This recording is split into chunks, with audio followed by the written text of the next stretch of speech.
Hello, this is Mike P here from Humble Running. Today I'm coming at you with a different format. I'm going to do a shoe Q&A here. Now, I get a lot of questions and comments across different platforms for some of my shoe reviews, my Humble Running content. Stuff comes through from my Instagram posts, my reels, stuff that's reposted on Road Trail Run's channels.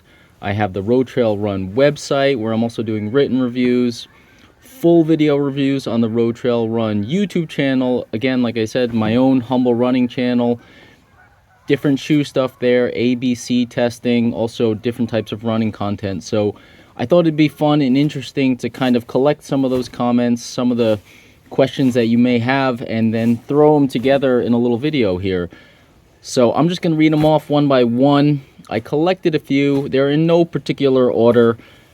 I'm just going to rapid fire go through them. I did bring along a pile of shoes right here, so I thought it would be also interesting for some of the questions to kind of have the shoe in hand and maybe take a closer look. I do try to answer the comments across all the platforms pretty frequently. I like to have that engagement and interaction, but honestly, sometimes for myself, a comment will pop up in the notification and I'll just completely lose track of it, and it's something maybe I want to go back to and then I can't figure out where it came from. So if you post a comment somewhere and I haven't responded right away or at all, it's probably because I just couldn't find it or just completely lost track of it.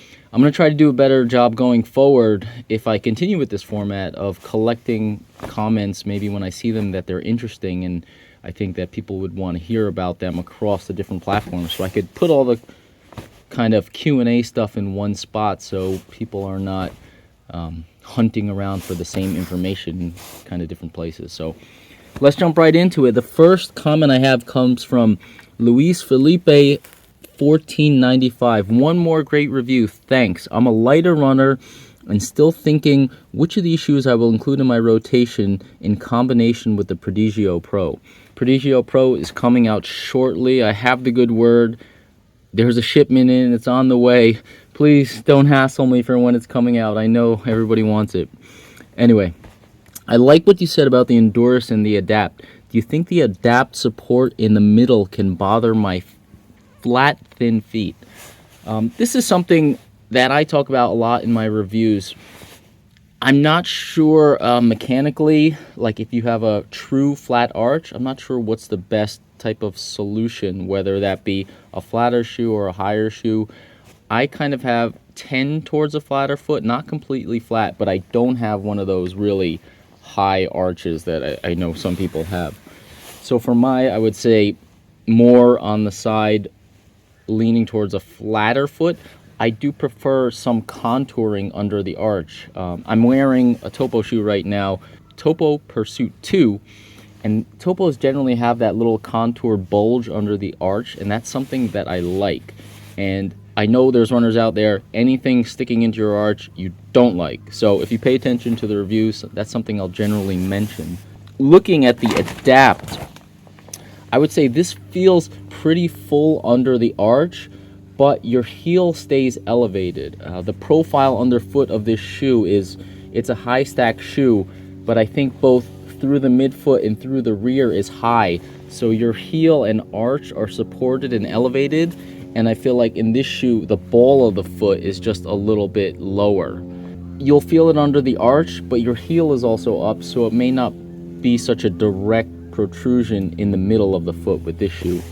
Another shoe that I compared in that ABC test, the Enduris 4, that also has good support under the arch, which I like, but it also has, if you saw my ABC review, that rocker in the rear and really up front at the toes. So I find that when you put pressure of your foot on this shoe, it kind of, it settles in, that vective, the heel and the toe flex down. So this one actually can push the arch up more in the middle of the foot. As you put pressure, the heel kind of sinks and the toe kind of sinks, and that arch pressure comes up a little. So I feel like this one may put more pressure under your arch area there. So I don't know if that exactly answers your question in terms of what would be best. but I would say that you would get more direct arch pressure in this shoe as opposed to the MTL Adapt. You'll have arch support, but the heel also, without that rocker under the heel stays higher, so you don't really sink putting that pressure through the middle of the arch. So I hope that answers your question in some regard. Next question. By the way, I think you need a control run. This one's coming from Berry5954. Against the best Swiss Army shoe you have. So in every review there was some baseline. The AB are so much more interesting than all the standard reviews YouTube is full of. Thanks for this. Well, first off, thank you. Those ABC reviews, I don't want to say it's a lot of work, but cutting the editing takes a little bit of time. But I enjoy doing the runs, so in that regard it's fun, and I like doing them. As far as having a Swiss Army knife shoe, that would kind of be hard to think of. I mean, if I was looking at those kind of high stack shoes like I just was talking about, if I have a lower stack control shoe, I'm not sure what would kind of be gained by that. I have the Pursuit 2. I think that would be a good one, except it is 0 drop, so I don't know if that's exactly a great control, but this is a very versatile shoe in terms of just having a pretty standard fit, nice all around ground feel, not too thin, not too high stack like those. So I would say that would be a good control shoe, but again, it's 0 drop. So when you think of a control shoe, there's a lot of factors that even kind of, you would say, middle of the pack shoes have. So maybe it's something I'll consider in the future, but I like to, at least for now, the AB, ABC, D, whatever test runs, I like to keep them in the same range. You know, I don't want to drag an extra shoe out. That would be just more filming, more testing, and I'd have to really think what that would be worth. So let's move on here. This one's coming from Instagram, ZachGarn.R. This is regarding my post about Tom Evans going from Adidas to Asics. So he comments, seem to usually run in a different version of the Speed Ultra with a padded heel cup and deeper lug. So yes, Tom Evans went over to Asics, and I posted a top and bottom stack shot of the Adidas Terrex Speed Ultra and the Asics Metafuji Trail. These are like the super shoes from those two brands.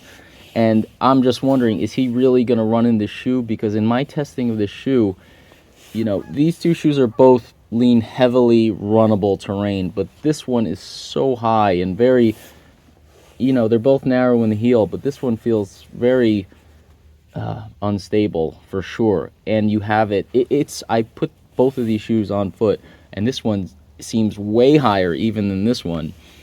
I may do an A/B test between these two shoes. That's an interesting thing to look at. But as far as the heel cup, I'll give you a quick shot. This is a weak spot that I find with the Terrex Speed Ultra, and something David Roche also talks about, having to really do some strange lacing to get the heel locked in. It's just straight vertical here, and it's kind of loose. And I put this Engo patch in there because I was concerned about rubbing before my 50-mile race. There's not much, you can see there's really nothing in here that goes over the top of the rear of the heel. There's these minor bolstering on the sides, but I think this is an area that really, for the production model, Adidas could really work on solidifying if they were to kind of upgrade this model in the next version. So yeah, he did mention that I'm not one that scans race pictures to see what the pros are running in and really dig into that kind of stuff. I see it as it comes, but it's not something I'm out on the lookout for. But I am pretty sure that pros are getting at least custom uppers. Definitely heard of Jim Walmsley having deeper lugs on his Tecton versions. If Tom Evans has deeper lugs in here for some of the races that he had previously done, that would not surprise me at all. I've seen videos where Salomon has lasts of all their pro runners' feet. I'm sure they're getting custom uppers. The upper plays such a big part in the feel and the ride of the shoe, and how how much technical terrain you could take it in if you feel really locked in.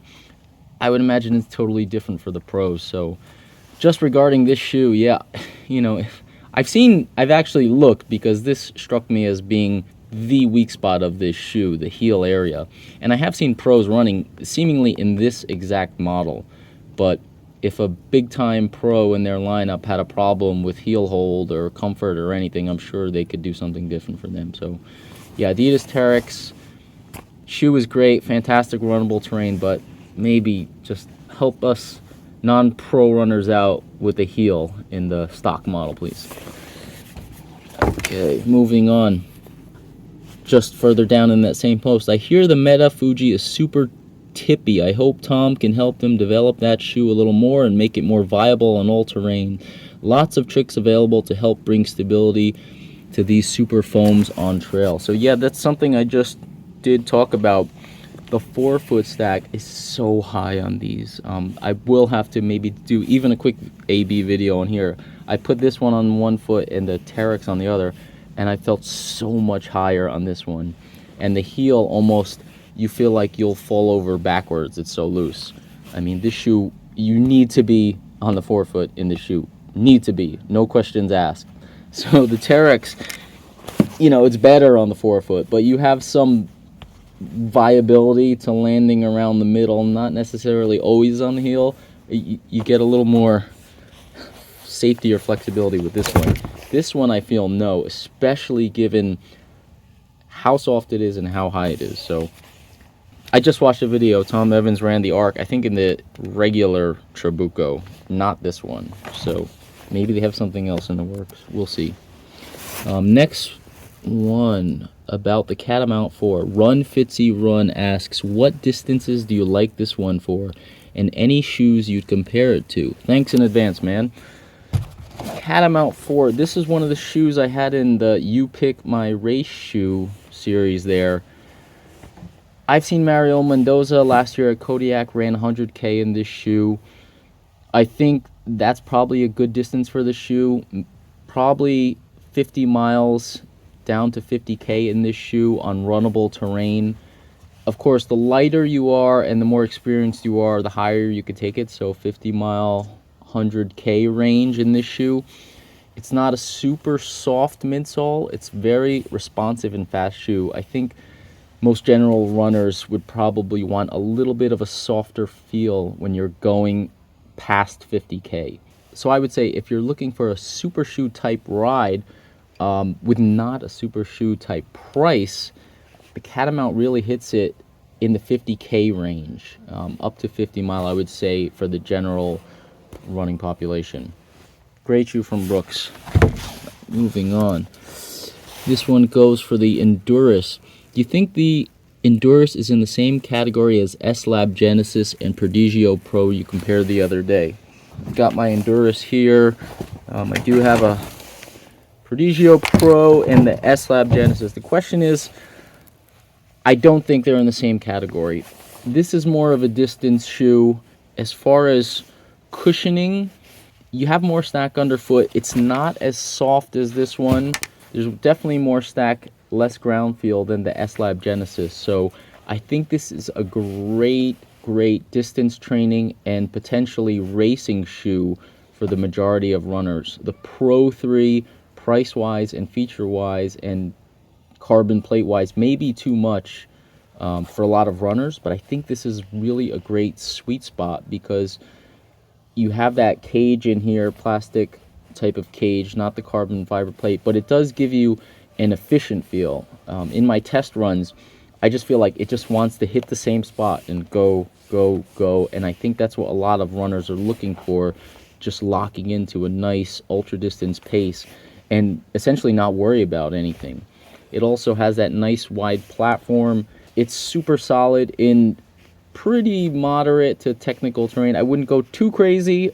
Again, you're not as agile as a shoe with more ground feel like this, but it can handle its own in sections, I would say. So great ultra distance shoe. Same with this one.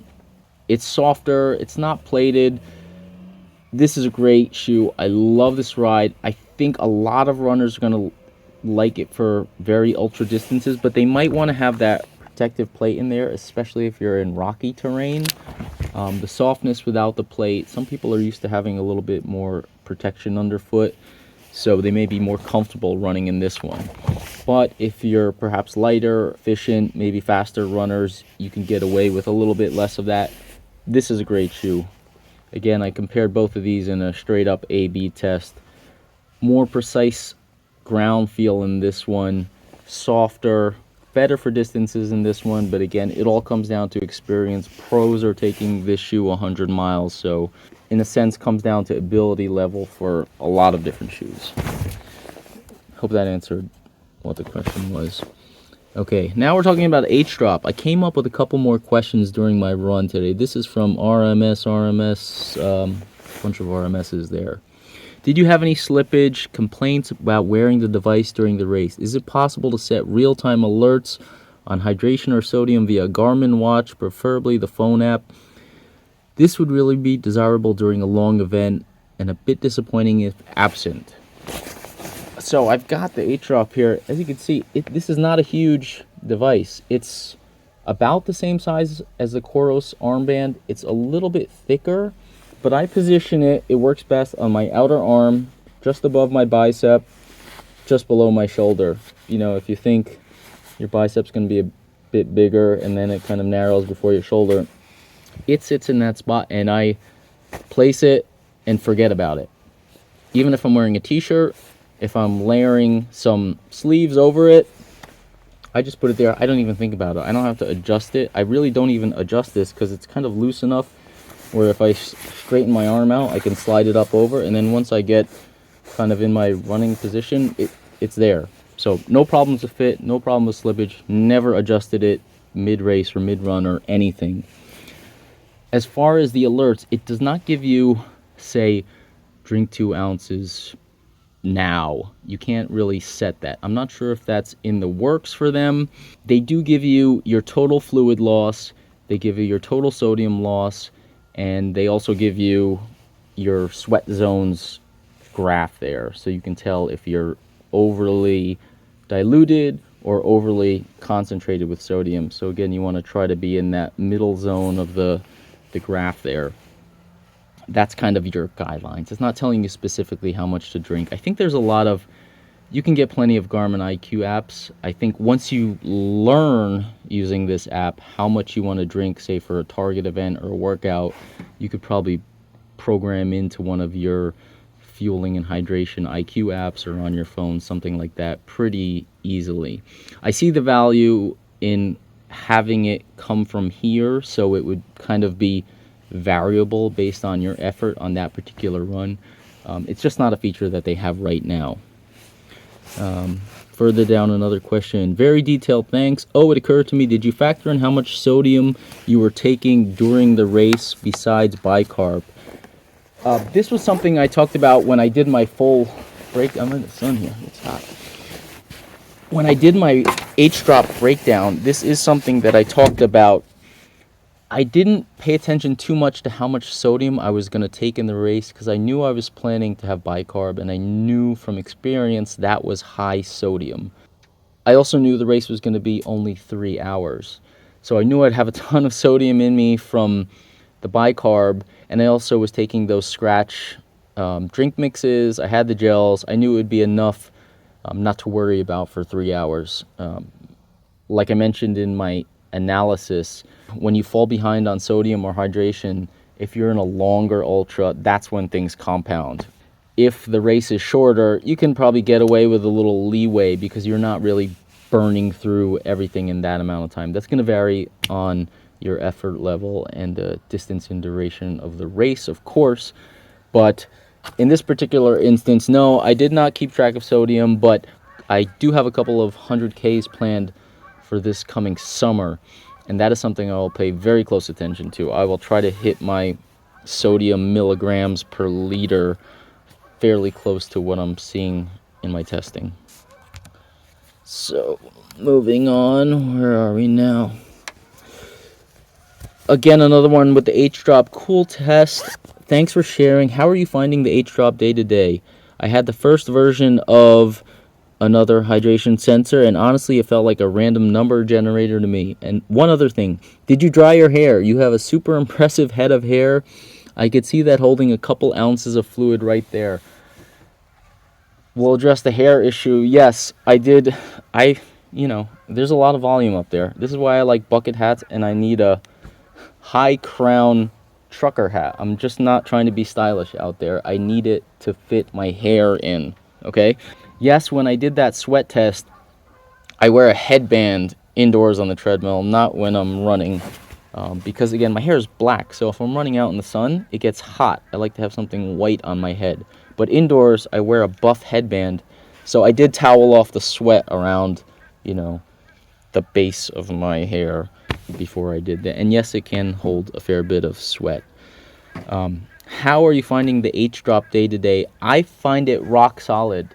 I don't wear it every single run just because sometimes I have too many things going on. I don't want to be thinking about as much on the run, but I wear it a lot. Sometimes I just put it on and just come back to the data later.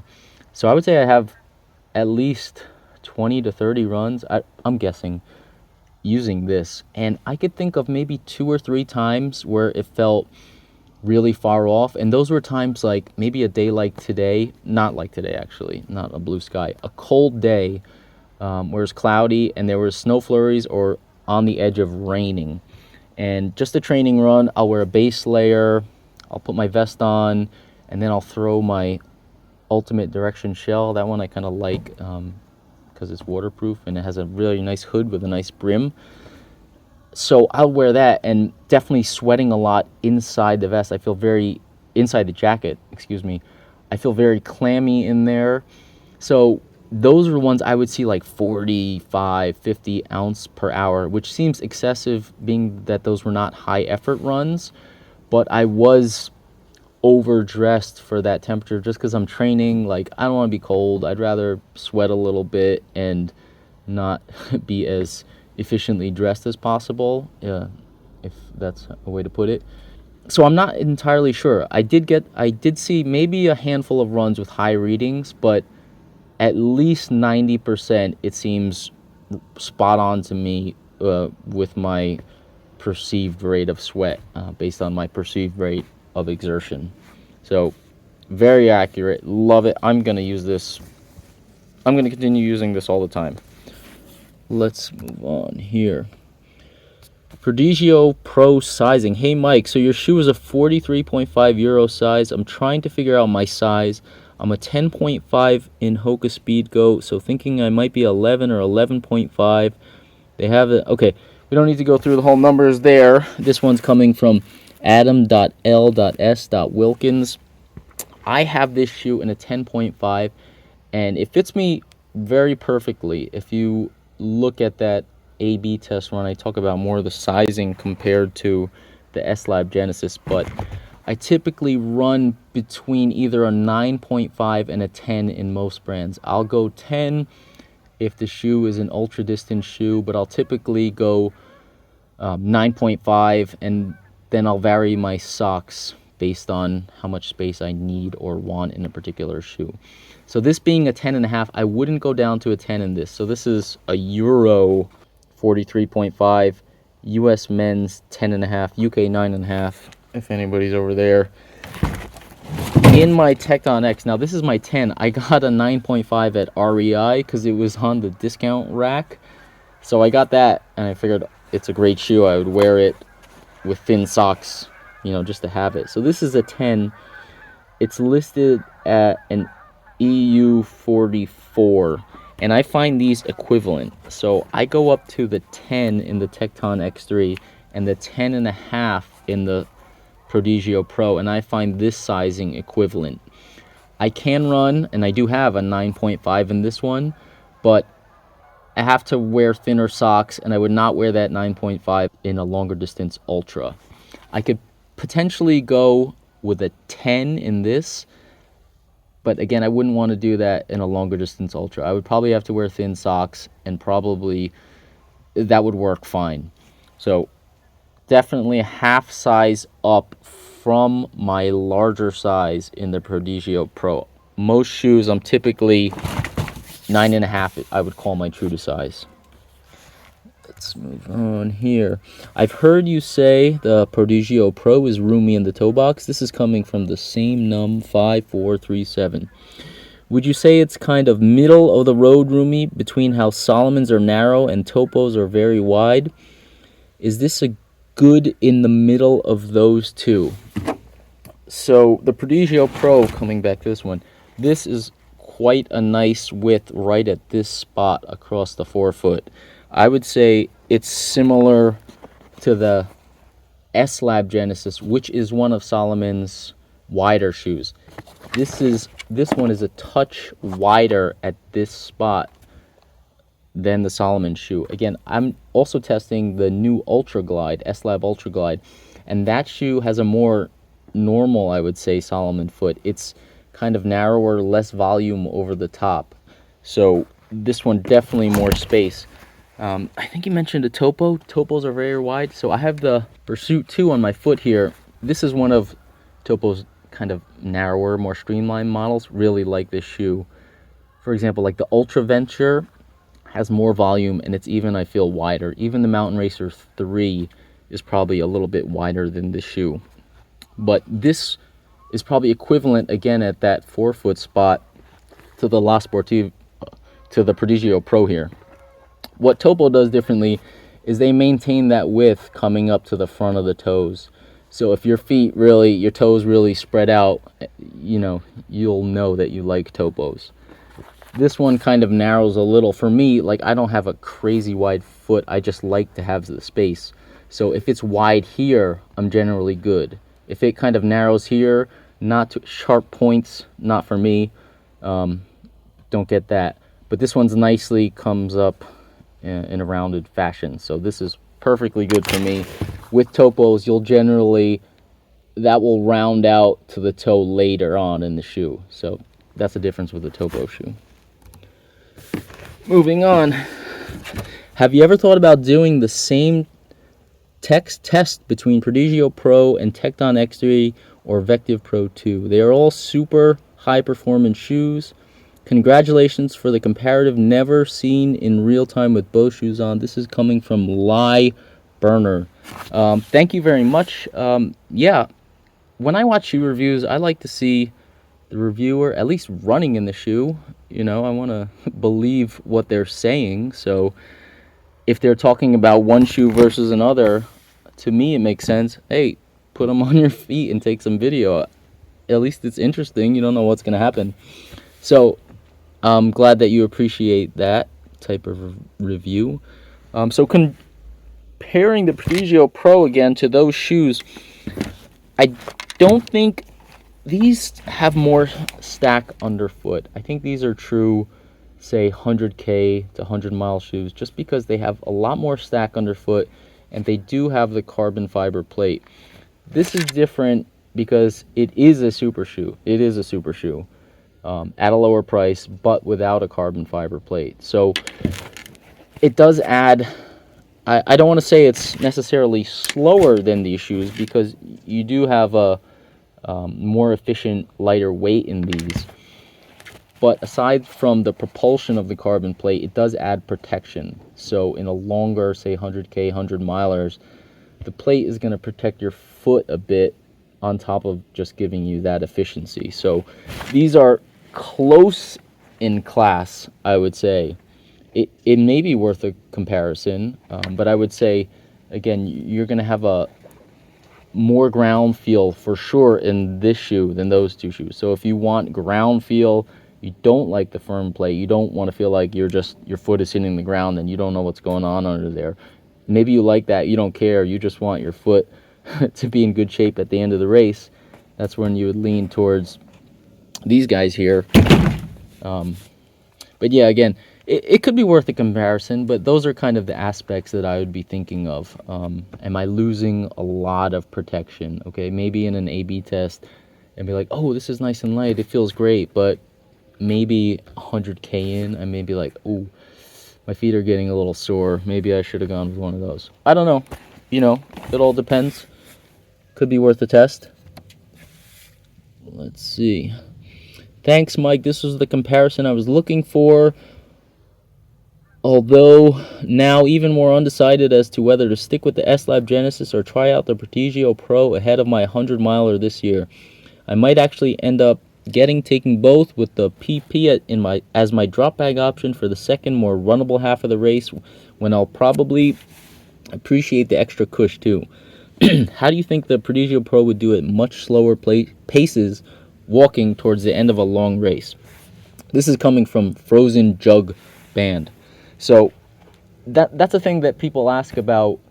How would it do at slower paces and walking for whatever particular shoe? I think this would be, if you're thinking of that, this would be a great shoe. If you're thinking you're going to be walking or hiking a lot, I think this is nice because, you know, it's flexible. It's like a regular shoe. I mean, no problems with that. If your feet are strong enough and comfortable to start in this shoe, I generally want to go with a softer, cushier shoe towards the end of the race, or have that in my backup bag, because your feet are going to be beat up and you're just going to want a softer feel. That's generally how it goes for most people. So if you're comfortable starting in this would be a good backup. You know, I would say if you're comfortable starting in this, maybe this would be a good backup, or some other even higher stacked shoe, if that makes sense. That should make sense. You know, you want to go to higher cushion in the second half of a race. Yeah, again, no issues at slower paces or walking. Great. Both of these are great shoes for that. So if these are your options, you're doing good. Let's go here. This one comes from the website for Sky 2. Hello, thank you for this great review. Would you say the North Face Sky 2 can hold the same distances as the Merrell Long Sky 2 Matrix? This comes anonymous. So this I call my short distance speedster. The Long Sky 2 Matrix, I know a lot of their athletes run that for long distances. So I would say if you're up for running that stack shoe and that type of shoe for longer distances, you'll have no problem in this one. I think you'll have probably more comfort.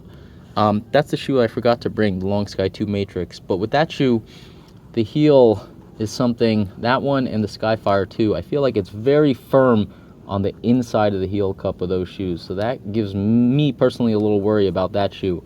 This heel, super comfortable. The stack is higher in this shoe, a little bit higher. So I think that's better.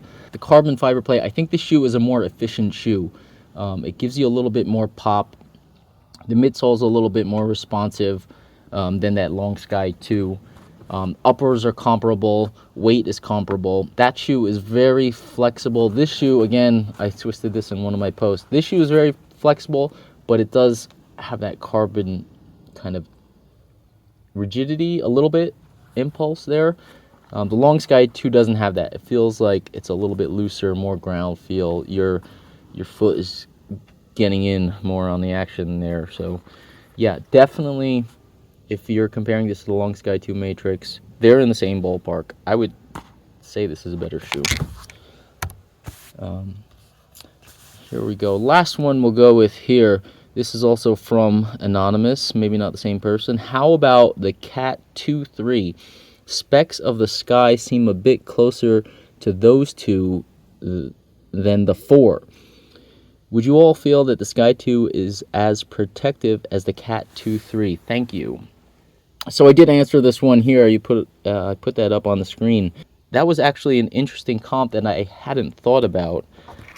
It is closer to the Catamount 2 and 3 with that Speed Vault flexible plate of the 2-3. It has more of a similar front profile flex as the Cat 2-3. Version 4 is definitely stiffer, and they did that intentionally, so not like a loss there. They want this to be a more runnable, fast shoe, and it is. They went up a little bit in stack. It's a faster shoe, but yeah, this one I would say comparable to the 2-3. The question, would you feel it's as protective as the 2-3? I think the stack are very close. I think this may be a touch lower, and it actually feels, I don't know what the exact measurements are off the top of my head, but I know this one feels a little closer to the ground. That's a nitrogen-infused EVA in the Brooks, nitrogen-infused TPU here, but the feel is kind of similar. I would say with this being a carbon plate, it feels firmer, like you almost feel like you've got that plate under the ball of your foot. So I would say it does have a firmer feel. Protective, I would say they're about the same. I think of protection more like under the forefoot. The Skyvault plate in 2.3 is pretty protective, also very flexible. You have a good amount of similar here. They're both just firm. So if you think of protection in terms of rocks like jabbing you in the foot, I would say they both do a good job of deflecting impact. If you think of protection in terms of stack height and more in a cushioning sense, protection over a long haul, your feet not getting beat up from firmness, then I would probably say they're in the same ballpark. That's a kind of a firmer ride, and this one's also kind of a firmer ride. So I had a couple more here, but getting kind of long here. If you enjoyed this kind of format, let me know in the comments. If you have other specific questions, throw them down in the comment sections below. I think it's valuable to answer some of these questions in a more centralized place. People have some place to go if they want to compare. Like you see all the shoes I'm pulling out of my bag here. So I got a lot of different options, plus more at home. So when I can answer the questions here versus typing something out and reading it, I can handle the shoe in hand and have both of them next to each other.